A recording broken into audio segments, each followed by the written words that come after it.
Բարի օր, մի քանի վայրկյանով ձեզ զբաղեցնեմ։ Այսօր աչքովս ընկավ առավոտյան Տիգրան Ավինյանի անուղղակի պատասխանը իմ նախորդ օրվա մի հեռուստահաղորդազրույցի, որտեղ բացատրում է, թե ինչպես այս իշխանությունը կառավարման համակարգը տապալել 44 օրյա պատերազմում, կոնկրետ Տիգրան Ավինյանի օրինակով, որը միայն սեպտեմբերի 28-ին Նիկոլ Փաշինյանի որոշմամբ արձակուրդից վերադարձել է ու շտապել է Արցախ։ Պնդել է, հիմա էլ եմ պնդում, 3 օր շարունակ հյուրանոցի նկուղում է եղել։ Հետո արդեն որ կողմերն է եղել ռազմաճակատի, Շուշիի, դա չի հարցը։ Պարզապես Հայաստանի Հանրապետության կառավարության ղեկավարի տեղակալը, ով այդ ամբողջ պատերազմի ընթացքում պարտավոր էր ապահովել թիկունքը, կազմակերպել թիկունքը,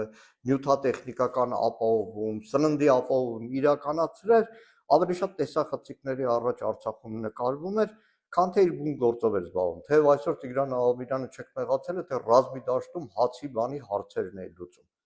Նա պետք է նստեր Հանրապետության հրապարակի կառավարության շենքում 24 ժամ աշխատել, իր պարտականությունները կատարել եւ ոչ թե տեսախցիկների առաջ երևալ, որ հիմա էլ հոխորտան, թե ինչի է ողջ մնացել։ Իդեպ որևէ իմաստալից բացատրություն չգտնելով իր գործողություններին, Տիգրան Ավինյանը անցել է բոլոր սահմանները, թե ուր էր Դաշնակցության վերնախավը պատերազմի ժամանակ։ Դաշնակցության վերնախավը պատերազմի ժամանակ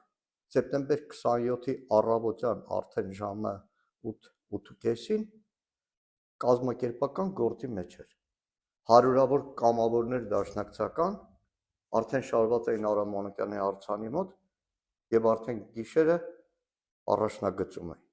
Առաջնագծում էր օրինակ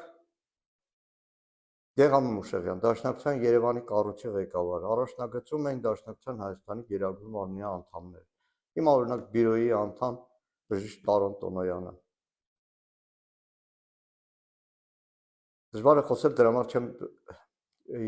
չեմ մանրանա։ 54 մեր կամավորականների կյանքը ամեն մեկիս համար էր։ Շատ թանկ կյանք էր։ Տասնամյակներով իրար հետ կյանք տեսած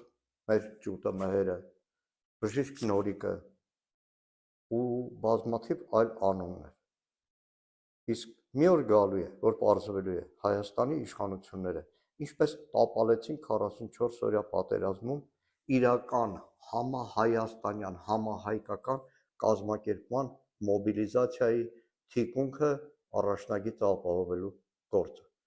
Լավ մնացեք։